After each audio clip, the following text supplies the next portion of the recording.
Bonjour et bienvenue dans cette nouvelle vidéo qui fait partie de mon défi d'une vidéo par jour pendant que je suis aux Philippines. Alors dans cette vidéo, je vais répondre à une des questions que vous m'avez posées en dessous de la vidéo dans laquelle je vous demande de me poser des questions. Et c'est une question de David. Alors une question très intéressante qui finalement touche tous ceux qui ont du succès dans leur domaine. Et donc cette question c'est une question de David. Faut-il gérer les critiques? Et si oui, comment? Mon exemple. Certains experts du même domaine que le mien ont essayé de me détruire, suite à une erreur qui au final s'est avérée sans suite. Juste pour le plaisir ou par jalousie peut-être. Qu'en penses-tu, toi qui as une certaine renommée? Cela doit être fréquent, profite bien du voyage. Alors, effectivement David, je te remercie d'avoir posé cette question parce que c'est évident que toutes les personnes qui ont atteint un certain niveau de succès dans leur domaine vont essuyer des critiques de la part souvent de concurrents, de confrères ou en tout cas de personnes, parfois même de personnes qui n'ont rien à voir avec le domaine dans lequel tu es. Et voilà, c'est comme ça. Quand tu réussis dans ton domaine, tu as une certaine visibilité, tu suscites certaines jalousies, tu es aussi plus visible et du coup il y a des gens qui vont ne pas t'aimer, hein. C'est normal, on ne peut pas plaire à tout le monde, ça c'est clair et net et ça serait vraiment une erreur d'essayer de plaire à tout le monde. Alors ensuite, comment gérer ces critiques-là qui vont arriver quoi qu'il arrive si vous avez du succès? Alors, il y a plusieurs manières de... Alors, c'est une question très complexe. Voici la manière dont moi, je gère les critiques. Donc, je vais vous faire part de mon expérience parce qu'effectivement, ça fait déjà quelques années que j'estime avoir réussi dans mon domaine. Hein, évidemment, ça ne veut pas dire que je suis une superstar du rock et qu'à chaque fois que je marche dans la rue, on me reconnaît. Mais c'est clair que si je vais à un salon sur l'infoprenariat, par exemple, je vais avoir beaucoup de personnes qui vont venir me voir, qui sont lecteurs de mes blogs, etc. Alors, la gestion des critiques. Eh bien, si on était dans un monde idéal, chaque critique serait constructive. C'est-à-dire que chaque critique que quelqu'un ferait par rapport à vous, ça serait dans une démarche de vous aider, à vous améliorer sans ressentiment, sans haine, sans jalousie. Malheureusement, on ne vit pas à Disneyland et il faut, en tout cas, dans toutes les critiques que j'ai pu voir, et pas seulement celles qui me concernent évidemment, mais j'ai regardé un petit peu tous les grands personnages qui se sont fait critiquer. Et je veux dire, tous les grands personnages se sont fait critiquer. Même Mère Teresa a été critiquée. Hein. Il ne faut pas croire que c'est juste quelques personnes. Toutes les personnes qui ont réussi sans aucune exception se sont toujours fait critiquer. De toute façon, si vous ne voulez pas vous faire critiquer, c'est pas compliqué. Vous prenez un petit poste pépère où on va vous mettre dans un coin dans un bureau. On va vous demander des petites tâches de routine et vous essayez de ne pas vous faire remarquer et c'est le meilleur moyen. Mais sinon, dès que vous essayez d'accomplir quelque chose, vous allez vous faire critiquer quoi qu'il arrive. Donc là, malheureusement, on va dire, allez, la très grande majorité, j'irai jusqu'à 95% des critiques ne sont pas constructives. En fait, la première question à se poser quand il y a quelqu'un qui vous critique, c'est est-ce que cette critique est faite dans le but de m'aider?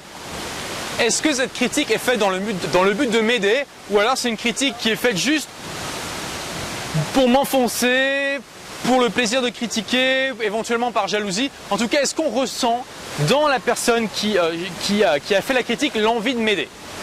Il faut bien reconnaître que la plupart du temps, la réponse va être non. Donc déjà, c'est quelque chose à prendre en compte. Pour beaucoup de personnes, c'est difficile à gérer émotionnellement les critiques. Et donc, à la limite, vous pouvez vous arrêter à ça. Si pour vous, c'est difficile émotionnellement de gérer une critique, si vous voyez quelqu'un vous critique, vous posez la question, est-ce que la personne, on s'en ressent l'envie de m'aider dans sa critique? Si la réponse est non, vous appelez la critique, vous l'oubliez, et voilà. Alors, au niveau personnel, après, il faut voir comment vous gérez au niveau de la communication. Ensuite, si on ressent l'envie d'aider chez la personne, c'est formidable. Prenez le maximum de ce que cette personne peut vous apporter.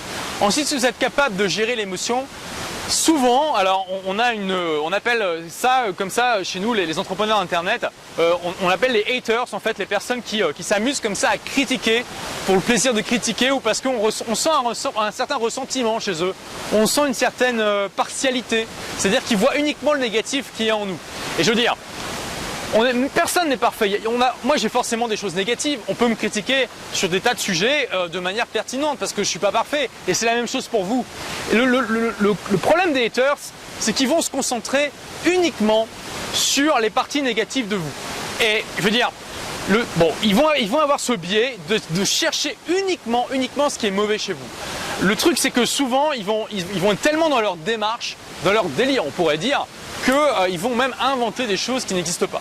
Mais ce qui est sûr, c'est qu'en fait, en gros, ils ratissent tellement large, ils essaient de choper tout ce qu'il y a de négatif chez vous, qu'à un moment, ils vont toucher juste. C'est normal, comme ils passent leur temps à ça, ils vont trouver quelque chose de négatif chez vous. S'ils passaient le même temps à chercher des choses positives, ils trouveraient des choses positives. S'ils passaient le même temps à essayer d'accomplir quelque chose par eux-mêmes, ils accompliraient d'ailleurs pas mal. Mais ça, c'est un autre sujet.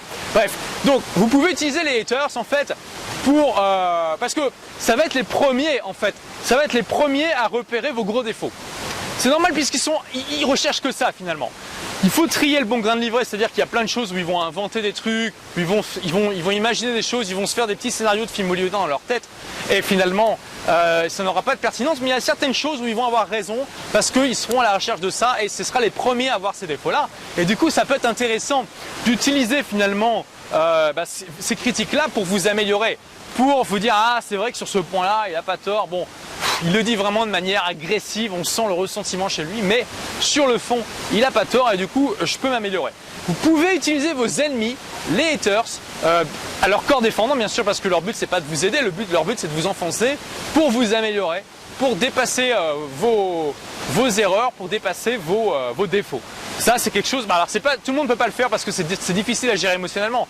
Moi, je veux dire, j'ai été très critiqué et parfois de manière très virulente et c'est pas toujours facile à encaisser. Hein. Ça, je peux vous dire que des fois, je me suis dit quand même, ce mec-là exagère. Donc bon, ça c'est la gestion émotionnelle et ce que vous pouvez retirer de ça. Après, que faire au niveau de la communication? Je pense que de manière générale, si quelqu'un vous critique pour la première fois, pour une première fois, il faut répondre. Alors ça dépend. Parce qu'il y a des critiques qui sont tellement haineuses que ça dépasse les bornes et dans ce cas-là, il vaut mieux, je pense, garder un silence radio et répondre d'une autre manière. Mais de manière générale, laissez un commentaire et expliquez tranquillement votre point de vue. Parce que souvent, quelqu'un qui essaie de déclencher comme ça une haine contre vous, de déclencher un petit peu un effet de meute, de rameuter des gens en disant que vous êtes totalement nul, etc. C'est plus facile de se casser du sucre dans votre dos que quand vous êtes là. Si vous avez posté un commentaire en disant, écoutez, voilà, je suis pas d'accord sur ces points-là, bam bam bam, les gens vont en général se lâcher un petit peu moins. Ça va pas non plus faire une énorme différence, mais un petit peu moins. Ensuite, vous savez qu'en France, il y a des limites à ce qu'on peut dire. On a la liberté d'expression qui est garantie par la loi, mais ça ne veut pas dire qu'on peut tout dire. En particulier, on ne peut pas diffamer ou dénigrer les gens. Alors, j'ai un membre de ma formation blogueur pro qui est juriste, qui a écrit un article justement sur les 6 choses qu'on n'a pas le droit de dire sur un blog. Et si vous avez quelqu'un qui a vraiment dépassé les bornes et dont vous estimez qu'il vous a diffamé ou dénigré, donc je vous ai mis le lien vers l'article juste en dessous, eh bien vous pouvez très bien rétorquer de manière judiciaire. Vous pouvez contacter un avocat, vous pouvez lui demander son avis. Est-ce que vous pouvez lui dire voilà, j'ai l'impression que cet article me dénigre ou me diffame, qu'est-ce que vous en pensez? L'avocat va vous donner son avis et s'il est d'accord avec vous, vous pouvez envoyer un courrier au blogueur ou à la personne qui vous a critiqué pour lui demander de supprimer l'article et d'être plus modéré à l'avenir. Et si il ne veut pas, vous pouvez carrément lui intenter un procès. Alors, moi c'est ce que j'ai fait. En fait, j'ai eu des cas où vraiment j'ai eu l'impression que les critiques dépassaient les bornes. Notamment, il y a eu un article extrêmement insultant qui a été paru en 2011 sur moi. J'ai porté plainte pour diffamation. La personne a été condamnée à 5 000 € de dommages et intérêts. Ensuite, j'ai un concurrent qui m'a dénigré pendant 2 ans. Alors pendant 2 ans, bon gré mal gré, j'ai supporté ça. Bon, je me suis dit, c'est tout, ça fait partie de la vie. Sauf qu'au bout de 2 ans, il a vraiment dépassé la ligne rouge. Il a vraiment été beaucoup trop loin. J'en ai eu marre. J'ai porté plainte pour dénigrement et voilà, il a été condamné à 7 000 € de dommages et intérêts. Donc, c'est juste pour dire que parfois, quand ça dépasse les bornes, ça dépasse les bornes. Il ne faut pas hésiter non plus à vous défendre, à faire valoir vos droits. Il faut savoir qu'en France, il y a une justice et que si vraiment il y a diffamation ou dénigrement, la personne sera condamnée. Donc, en général, évidemment, il faut toujours essayer de trouver un arrangement. Vous connaissez peut-être le proverbe qui dit il vaut mieux un mauvais arrangement qu'un beau procès. Donc essayez toujours de vous arranger, mais en l'occurrence avec les 2 personnes, c'était pas possible de s'arranger. J'avais essayé, voilà, c'est pas possible. Donc ça a été jusqu'au procès. C'est malheureux, mais c'est comme ça. Il y a des personnes qui comprennent que ça malheureusement, qui sont tellement dans leur délire qu'ils comprennent que ça. Donc voilà, alors sur ce que tu disais David, voilà, j'ai fait une erreur et mes concurrents, mes confrères m'ont enfoncé. À partir du moment où vous avez du succès, vous êtes parmi les premiers ou le premier dans votre domaine, c'est une fatalité. C'est quelque chose qui fait vraiment partie de la nature humaine. Il va y avoir des concurrents qui vont attendre le moindre faux pas et des erreurs, on va dire, honnêtes que vous allez faire, parce que vous allez forcément en faire. pour vous critiquer, vous enfoncer et répandre des rumeurs comme quoi vous l'avez fait exprès. Par exemple, si vous avez fait une erreur, j'en sais rien moi, de présentation d'un produit ou dans un prix, ils vont vous dire que vous êtes un arnaqueur, que vous avez fait ça exprès, que vous manipulez les gens, etc. Alors c'est comme ça, il faut savoir vivre avec, ça fait partie de la nature humaine. J'ai lu un livre extraordinaire dont j'avais fait une chronique vidéo qui s'appelle, comment dire, Les vies parallèles des hommes illustres de Plutarque. Et voilà, ça, il compare dans ce bouquin les vies, la vie d'un grec et d'un romain, enfin beaucoup de vies de grecs et de romains, et qui ont accompli des choses extraordinaires en leur temps. Et c'est vraiment frappant quand vous lisez quelques histoires, vous n'êtes pas obligé de lire tout le livre, mais vous lisez 5, 6, 7, 8 histoires, il y a vraiment quelque chose de frappant qui revient, quelque chose qui revient systématiquement. Dès que quelqu'un, on va dire, sort la tête dépasse du lot et fait quelque chose d'intéressant pour la société et pour lui-même et apporte de la valeur, vous avez toujours, et c'est systématique, un groupe de haters qui arrive et qui essaie de le rabaisser, de répandre des fausses rumeurs sur lui, de nuire à sa réputation. C'était comme ça il y a déjà 2-3 000 ans et voilà, ça fait partie de la nature humaine, ça n'a pas changé aujourd'hui. Donc voilà, c'est quelque chose qui est inévitable quand vous avez du succès. Il faut apprendre à vivre avec. Il ne faut pas hésiter à vous défendre si ça va trop loin. En même temps, ils peuvent vous faire des audits gratuits. Finalement, les haters, ils peuvent vraiment avoir un point de vue intéressant sur vos défauts. Donc, il faut aussi savoir les utiliser pour ça.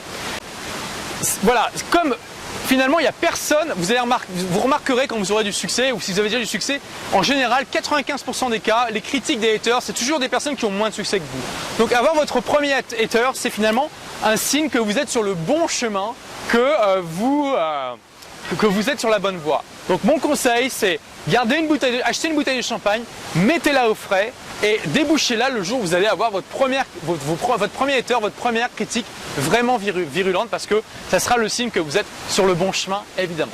Donc voilà, merci d'avoir regardé cette vidéo. Comme d'habitude, j'ai besoin de votre feedback. Si vous avez aimé cette vidéo, cliquez sur j'aime juste en dessous. Si vous n'avez pas aimé, cliquez sur je n'aime pas. Et puis pour suivre les prochaines vidéos, cliquez sur le bouton juste en haut à droite de cette vidéo pour vous abonner gratuitement aux prochaines. Merci d'avoir regardé cette vidéo. À demain pour la prochaine. Au revoir.